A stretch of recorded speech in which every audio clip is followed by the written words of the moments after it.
Hey folks, last weekend I did my first middle distance triathlon. I was last in my age group and almost last in the race, but I would absolutely do it again. Welcome to another episode of the project 100k Twice, where I train towards my first 200k races in the summer. I'm now 1 month away from the first one, which is the Zugspitze. The last weekend I did a triathlon to train for the race. So in this episode I thought I would tell a little bit how it felt, what I think about doing triathlon as training for ultra running. Just a disclaimer, I'm not a coach, I'm not a medical professional. All of the things here are just my opinions and thoughts. So middle distance triathlon is about 2 kilometers of swim, about 80 kilometers of bike ride and a half marathon at the end. To me this was part of training for the ultra. The problem I struggle with when training for 100k is how do I train for the last part of the race? The first half is easy and second part is difficult. So you need to have quite hard workouts to reach the state that you are in the second half of a 100k race. But if you run 50k plus, there's a really high injury risk. So I've been trying to experiment with the idea of finding other ways to get tired before I focus on the running. So I started experimenting with brick workouts, and brick workout is a workout that triathletes do, where they do bike training first and then they jump pretty much immediately on the run. Apparently brick is a description how your legs feel when you do the run, which is pretty accurate by my experience. So if you do a 30k bike and then go for a run afterwards, the impact to your legs is much smaller. And there's a lot of good research saying that cycling, due to the lack of impact, is less injury risky than running for long distances. However, there's also a lot of good opinions and good research that the benefits of cycling only partially translate to running. Running is much more than just the aerobic endurance that you get from the cycling as well. There doesn't seem to be any good research specifically about using brick or triathlon for ultra running. If you look at experienced ultra running coaches, they quite often skeptical about cross training and using other sports to train. The reality is that you get good at what you do. The cycling definitely helps you with your endurance and your aerobic system, but it doesn't help your legs to prepare to the impact of, or the continuous impact and endurance that running in the mountains requires, especially downhill and so on. So you cannot replace your trail running training with cross training or triathlon training.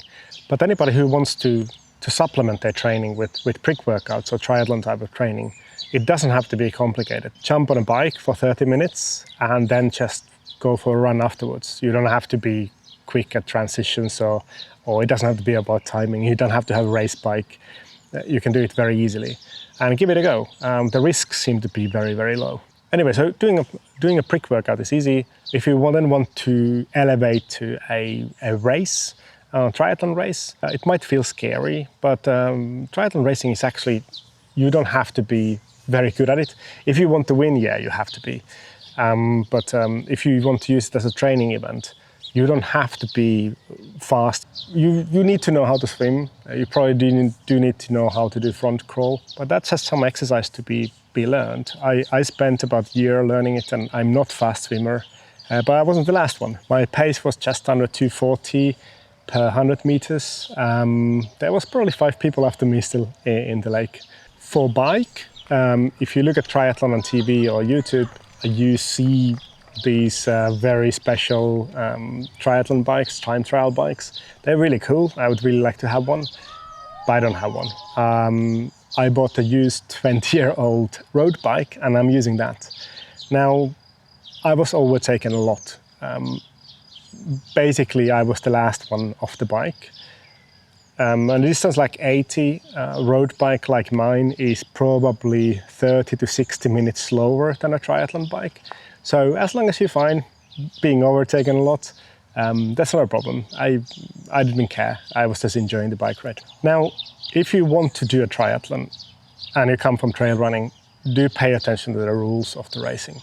I made a mistake. I didn't read the rules carefully and I put a camera on my bike. I was told off by the race organizers, and rightfully so. It's a real safety risk, but I didn't understand it. So I made a mistake. If there's any race organizers from the Munich Triathlon watching, I'm really sorry. Ignorance is not an excuse. If you don't know, it's your fault still. You should have read the rules. So obviously I'm not going to use any of the footage from the bike. It would feel wrong to do so. Next time I'm going to be much more careful. And for anybody who wants to go from trail running to triathlon, there's much more rules in triathlon. And the rules are there for everybody's comfort and safety. So please do read the rules before you go to an event. So with the road bike, I was able to do something like 29 kilometers an hour average over the 80k distance. Like I said, I was last, but it was still fun. But the point of all of this was to prepare for the last part of triathlon, which of course is the run. And my legs did feel tired when I arrived to the run. But I was able to do half marathon with a pace of 6:11 per kilometer. And to me, that's a fast, that okay pace. It's very comparable to what I do during an ultra at the flat parts. So yeah, the run felt tough, but it definitely did trigger a training impact for me for the race. So for me, the big difference of doing this as a race or just going out and doing it by myself is that the finish line pushes you to go beyond where you would stop otherwise. It took me about 6 hours to do the whole triathlon. It was definitely tough. I was definitely suffering. But because the finish line was there was a goal, there was people clapping. Despite me being at the very bottom part of the race results, I kept pushing to the end. I wanted to finish. I didn't want to give up. So it gave me both like a mental toughness trigger for training, as well as definitely physical. And I wasn't there to win. I was there to train. I'm not big on winning anyway, so I don't care about my results on trail running either. But yeah, it was good. The people were friendly, the race was super well organized. The spectators were cheerful and happy. Yeah, I definitely recommend trying it. So anecdotally, it felt very similar to a latter half of a trail run when I was doing the running part. Anecdotal evidence is no evidence at all. Remember, this is just one person's opinion.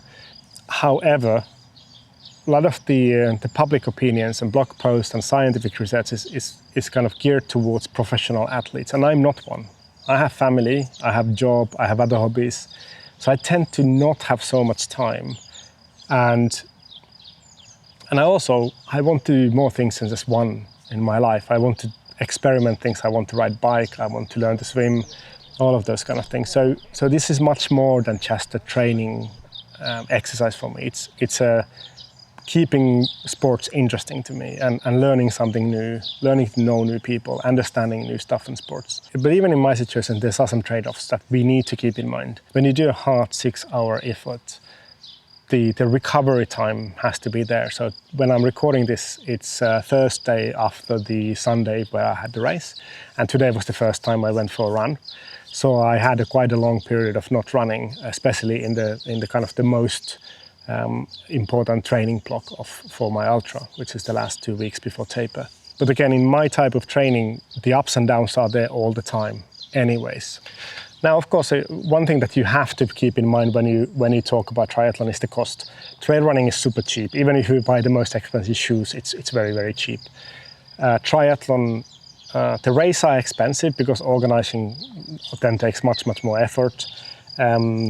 You have to pay a license when you go beyond just a small folks sprint distance. So in my case, the day license was 25 euros and then 200 euros for the race cost. Then you have things like a wetsuit, which is mandatory if the water is cold like it was. If I didn't have a wetsuit, I couldn't have participated. You can borrow them or rent them in most races. Then there's the bike.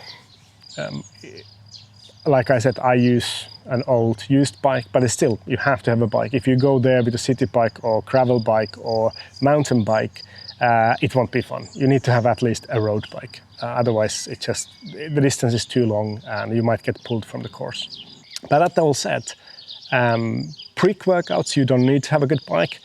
Just go and try, just jump on a bike and go for a run after. Don't worry about the speed of the transition, it doesn't matter. That's it basically. If you want to know anything about it, I'm happy to tell from my perspective. Like I said, I'm not a triathlete, so I'm not a triathlon specialist, but I'm very happy to talk about triathlon from perspective of a trail runner. But now, my last 2 weeks of hard training block, I'm going to be heading to mountain trails to make sure I have the specificity of the training as well. I'm definitely going to be riding my gravel bike around as well. Keep trying new things, keep your hobbies interesting, and thanks for watching and see you next time. Bye bye.